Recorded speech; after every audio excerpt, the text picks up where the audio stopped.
ইরানের Islamic revolutionary guard corps বা IRGC সতর্ক করে বলেছে, ইরানের বিরুদ্ধে নতুন করে হামলা হলে যুদ্ধ মধ্যপ্রাচ্যের বাইরে ছড়িয়ে পড়বে। যুক্তরাষ্ট্র ইসরায়েলের বিরুদ্ধে সাম্প্রতিক সংঘাতে তারা এখনও নিজেদের সব সামরিক সক্ষমতা ব্যবহার করেনি বলে দাবি করেছে আইআরজিসি। এর আগে মার্কিন প্রেসিডেন্ট ডোনাল্ড ট্রাম্প বলেছেন, কোনো চুক্তিতে পৌঁছানো না গেলে ইরানে আবার হামলার প্রয়োজন হতে পারে। এদিকে ওয়াশিংটন ও তেহরানের আলোচনায় অগ্রগতির কথা জানিয়েছেন মার্কিন ভাইস প্রেসিডেন্ট জেডি পেন্স। তবে যুদ্ধবিরতির 6 সপ্তাহ পরও দুই পক্ষের আলোচনা কার্যত স্থবির রয়েছে। এদিকে হরমুজ প্রণালী বন্ধ থাকায় বিশ্বজুড়ে জ্বালানি সংকট আরও গভীর হচ্ছে। ইরানের প্রেসিডেন্ট মাসুদ পেজিশকিয়ান বলেছেন, যুক্তরাষ্ট্রের কাছে কোনোভাবেই আত্মসমর্পণ করবে না ইরান। অন্যদিকে ট্রাম্প বলেছেন, ইরানের কাছ থেকে সমঝোতার বিষয়ে সঠিক জবাব পেতে তিনি কয়েকদিন অপেক্ষা করতে রাজি আছেন। পেজিশকিয়ান বলেন, কূটনৈতিক সমাধানের জন্য তাদের পক্ষ থেকে সব পথ খোলা রয়েছে। তবে তিনি সতর্ক করেছেন, জোরপূর্বক ইরানকে আত্মসমর্পণে বাধ্য করাটা একটা অলীক কল্পনা ছাড়া আর কিছুই নয়। অন্যদিকে মার্কিন প্রেসিডেন্ট ডোনাল্ড ট্রাম্প স্পষ্টভাবে জানিয়ে দিয়েছেন যে কোনো চূড়ান্ত চুক্তি স্বাক্ষরিত না হওয়া পর্যন্ত ইরানের উপর আরোপিত অর্থনৈতিক নিষেধাজ্ঞা শিথিলের বিষয়টি তিনি কোনোভাবেই বিবেচনা করবেন না।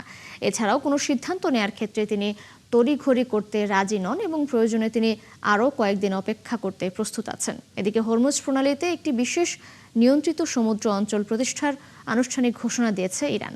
এর ফলে এই অঞ্চল দিয়ে যে কোনো আন্তর্জাতিক বাণিজ্যিক জাহাজ পারাপারের ক্ষেত্রে ইরানি কর্তৃপক্ষের কাছ থেকে অনুমোদন নিতে হবে।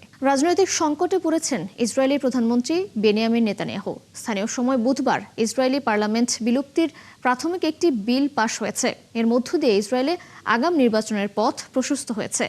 কোনো বিরোধিতা ছাড়াই 110 জন আইন প্রণেতার বিপুল সমর্থনে ইসরায়েলি পার্লামেন্ট ভেঙে দেওয়ার প্রাথমিক বিল পাশ হয়েছে। ইহুদি দলগুলো জোট সরকার থেকে সমর্থন প্রত্যাহারের ঘোষণা দেওয়ার পর রাজনৈতিক পরিস্থিতি নিয়ন্ত্রণে নিতে ক্ষমতাসীন জোট নিজেই এই বিলটি উত্থাপন করে।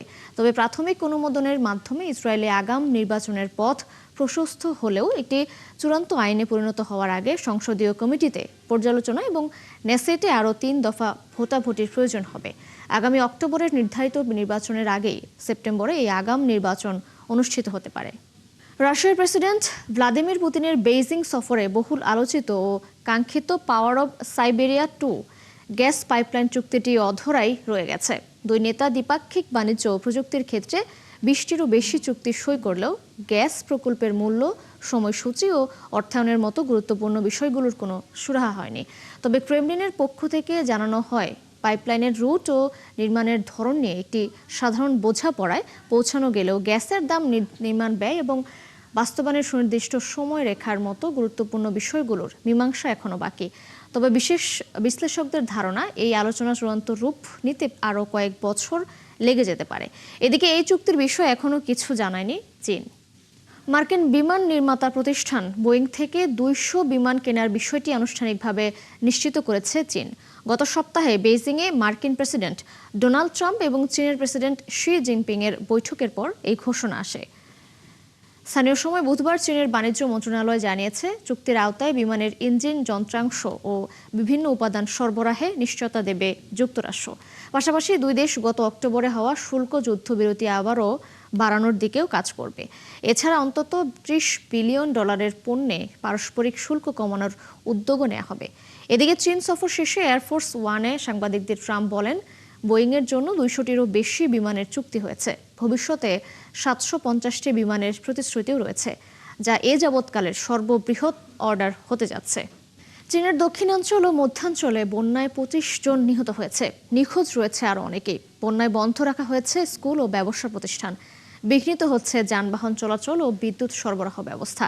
চীনের আবহাওয়া সংস্থা জানিয়েছে, জিয়াংশি, আনহুই, হুনান সহ আর বেশ কিছু প্রদেশের বিভিন্ন এলাকা ও শহর ভূমিধস, বন্যা ও জলাবদ্ধতা সহ বৃষ্টিজনিত বিপর্যয়ের উচ্চ ঝুঁকিতে আছে। ফলে হুমকির মুখে পড়েছে জনজীবন। আরও জানাচ্ছেন দেওয়ান মুবাশশির হোসেন।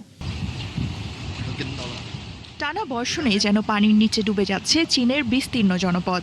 কোথাও তীব্র স্রোতে ভেসে গেছে যানবাহন, কোথাও আবার ঘরবাড়ি ছেড়ে নিরাপদ আশ্রয়ে ছুটছেন মানুষ। বিপর্যস্ত হয়ে পড়েছে স্বাভাবিক জীবনযাত্রা। দক্ষিণ ও মধ্যাঞ্চলে ভয়াবহ বন্যা আর ভূমিধসে এখন পর্যন্ত প্রাণ হারিয়েছেন বেশ কয়েকজন। নিখোঁজ রয়েছেন আরও অনেকে। চীনের রাষ্ট্রীয় সংবাদ মাধ্যম ও আন্তর্জাতিক সংবাদ সংস্থা এএফপির তথ্য অনুযায়ী সবচেয়ে বেশি ক্ষতিগ্রস্ত হয়েছে দক্ষিণাঞ্চলের গুয়াংশি ও গুইজো এবং মধ্যাঞ্চলের হুবেই প্রদেশ। অনেক এলাকায় বন্ধ রাখা হয়েছে স্কুল, ব্যবসা প্রতিষ্ঠান ও স্থানীয় পরিবহন ব্যবস্থা। বিদ্যুৎ সরবরাহেও দেখা দিয়েছে বড় ধরনের বিঘ্ন। গুয়াংশি প্রদেশে ভারী বৃষ্টির মধ্যে কৃষক বহনকারী একটি পিকআপ ট্রাক নদীতে পড়ে গেলে অন্তত 10 জনের মৃত্যু হয়। অন্যদিকে গুইজো প্রদেশে বন্যা ও ভূমিধসে প্রাণ গেছে আরও কয়েকজনের। এখনও নিখোঁজ রয়েছেন অনেকে। মধ্যাঞ্চলীয় হুবেই প্রদেশের জিংজৌ শহরে হাঁটু সমান পানিতে আটকা পড়েছেন বহু বাসিন্দা। শহরের বিভিন্ন সড়কে ডুবে গেছে যানবাহন। এছাড়া বাড়িঘরের দেয়াল ও ছাদ ধসেও হতাহতের ঘটনা ঘটেছে। জিয়াংশি, আনহুই, হুনান সহ আরও কয়েকটি প্রদেশ এখনও বৃষ্টিজনিত দুর্যোগের ঝুঁকিতে রয়েছে। নতুন করে রয়েছে বন্যা ও ভূমিধসেরও আশঙ্কা। এরই মধ্যে পরিস্থিতি মোকাবেলায় জরুরি উদ্ধার ও ত্রাণ কার্যক্রম শুরু করেছে চীন সরকার। ক্ষতিগ্রস্ত এলাকাগুলোর জন্য বরাদ্দ দেওয়া হয়েছে 150 মিলিয়ন ইউয়ান। পাশাপাশি নিহত ও নিখোঁজদের পরিবারকে আর্থিক সহায়তার ঘোষণা দিয়েছে কর্তৃপক্ষ। দেওয়ান মুবাশশিরা হোসেন, ৭১।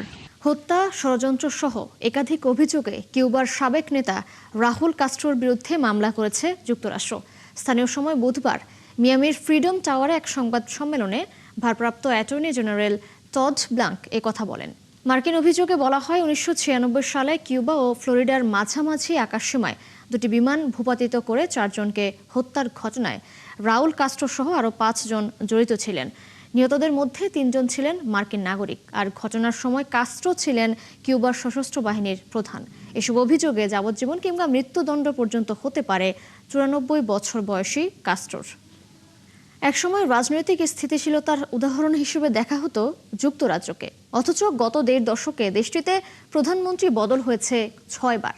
শুধু 2022 সালেই 3 বার পরিবর্তন হয়েছে ডাউনিং স্ট্রিটের নেতৃত্ব।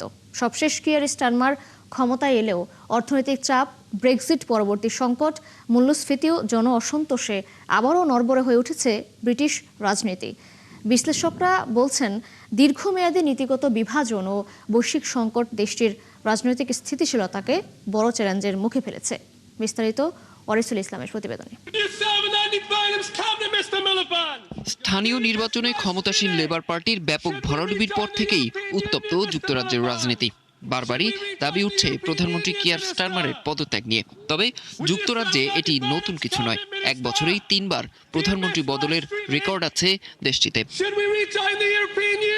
সরকার ব্যবস্থা ও পিছিয়ে পড়া অঞ্চলগুলো নিয়ে বরিস জনসনের উচ্চাকাঙ্ক্ষা থাকলেও কাজে তা প্রমাণ করতে পারেননি তিনি। তাই 2022 সালে ক্ষমতা ছাড়তে হয় তাকে। পরে ক্ষমতায় এসে তহবিল ছাড়াই কর কমানোর পরিকল্পনা চালু করেন লিজ ট্রাস, যা অর্থনীতিকে ধসের মুখে ফেলে। ফলে তাকেও ছাড়তে হয় ডাউনিং স্ট্রিট। পরে ঋষি সুনাক যখন দায়িত্ব নেন, ততদিনে ব্রিটেনের মানুষ রক্ষণশীলদের নিয়ে ক্লান্ত হয়ে পড়েছে। ফলে 2024 সালের নির্বাচনে ক্ষমতা পাননি সুনাক, আর এখন চাপে রয়েছেন কিয়ার স্টারমার। বিশ্লেষকরা বলছেন, রাজনৈতিক এই টালমাটাল অবস্থার পেছনে রয়েছে অনেক সমস্যা। 2008 সালের অর্থনৈতিক মন্দা থেকে দেশটি কখনোই পুরোপুরি ঘুরে দাঁড়াতে পারেনি। এরপর ব্রেক্সিট, করোনা মহামারী এবং রাশিয়া ইউক্রেন যুদ্ধের কারণে সৃষ্ট মূল্যস্ফীতির ধাক্কা সামলে উঠতে বেগ পেতে হচ্ছে ব্রিটেনের। অর্থনীতির পাশাপাশি ধাক্কা খেয়েছে ব্রিটেনের 100 বছরের পুরনো নির্বাচন ব্যবস্থাও। ঐতিহ্যগতভাবে লেবার ও কনজারভেটিভ এই 2 দলের বাইরে এখন ইংল্যান্ডে খেলা হচ্ছে 5মুখী, আর স্কটল্যান্ড ও ওয়েলসে স্বাধীনতার পক্ষের শক্তির কারণে তা রূপ নিয়েছে 6মুখী লড়াইয়ে। কট্টর ডানপন্থী রিফর্ম ইউকে কিংবা গ্রিনসদের উত্থান বড় 2 দলের ভিত কাঁপিয়ে দিচ্ছে। বিশ্লেষকদের মতে, জনগণের কাছে নিজের অর্জনগুলো তুলে ধরতে না পারায় স্টারমারের বিকল্প খুঁজছে লেবার পার্টি। আর তাই সবার চোখ এখন ম্যানচেস্টারের জনপ্রিয় মেয়র অ্যান্ডি বার্নহ্যামের দিকে। মেকারফিল্ডের আসন্ন উপনির্বাচনে কট্টর ডানপন্থীদের হারিয়েই তাকে পার্লামেন্টে আসতে হবে, যেখানে হারলে তা হবে লেবার পার্টির বিদায় সংকেত। ওয়ারিসুল ইসলাম, ৭১। সবুজ পাহাড়, ঘন বন আর তার মাঝেই রঙিন ডানার ঝাঁক। চীনের ইউনান প্রদেশের হংহে প্রজাপতি উপত্যকা এখন যেন প্রকৃতির এক জীবন্ত উৎসব। আবরণ ভেঙে বেরিয়ে আসা লাখো প্রজাপতির উড়াউড়িতে মুগ্ধ পর্যটক ও প্রকৃতিপ্রেমীরা। দর্শক আরও জানাচ্ছেন চৈতি সরওয়ার। চীনের ইউনান প্রদেশের জিনপিং কাউন্টিতে হংহে প্রজাপতি উপত্যকা এখন রূপ নিয়েছে রঙিন প্রজাপতির স্বর্গে। বসন্তের শেষ আর গ্রীষ্মের শুরুতে এখানে দেখা মিলছে লাখো প্রজাপতির একসাথে ডানা মেলার বিরল দৃশ্য। প্রতি বছরের মতো এবারও উপত্যকার বন জুড়ে উঠছে অসংখ্য প্রজাপতি। বিশ্বের অন্যতম সমৃদ্ধ প্রজাপতির আবাসস্থল হিসেবে পরিচিত এই এলাকায় রূপান্তর শেষে একসাথে বেরিয়ে আসে লাখো প্রজাপতি, আর সেই দৃশ্যে যেন রঙিন হয়ে ওঠে পুরো বনভূমি। আমি কুনমিং থেকে এসেছি শুধু প্রজাপতি দেখার জন্য। এখানকার বন আর সবুজের মাঝে হলুদ প্রজাপতির দৃশ্য সত্যিই অসাধারণ। হংহে প্রজাপতি জাদুঘরের পরিচালক ও গবেষক জানান, এই উপত্যকা শুধু সৌন্দর্যের জন্যই নয়, জীববৈচিত্র্যের দিক থেকেও অত্যন্ত গুরুত্বপূর্ণ। এখানে চীনের সবচেয়ে বড় ও দুষ্প্রাপ্য প্রজাতির প্রজাপতির দেখা মেলে। এই উপত্যকায় চীনের সবচেয়ে বড় ও বিরল প্রজাতির প্রজাপতি পাওয়া যায়। প্রতি বছরই গোল্ডেন কাইজার, ই হাইন্ডের মতো বিরল প্রজাতির প্রজাপতি এই অঞ্চলে দেখা যায়, যা গবেষক ও প্রকৃতি প্রেমীদের কাছে বিশেষ আকর্ষণ। সবুজ পাহাড় আর ঘন বনের ভেতর হাজারো প্রজাপতির ডানা ঝাপটানোর এই দৃশ্য এখন পর্যটক, আলোকচিত্রী ও প্রকৃতি প্রেমীদের কাছে এক অনন্য আকর্ষণে পরিণত হয়েছে। চৈতি সরওয়ার, ৭১। এই ছিল এখনকার আয়োজনে। বিশ্বের আরও নতুন কিছু খবর ও বিশ্লেষণ নিয়ে দুপুর ১:৩০টায় আবারও হাজির হবে বিশ্বযোগ। সরাসরি সংবাদ অনুষ্ঠান দেখতে চোখ রাখুন ৭১-এর ফেসবুক পেজে এবং সাবস্ক্রাইব করুন ৭১-এর ইউটিউব চ্যানেল। থাকুন ৭১-এর সাথেই।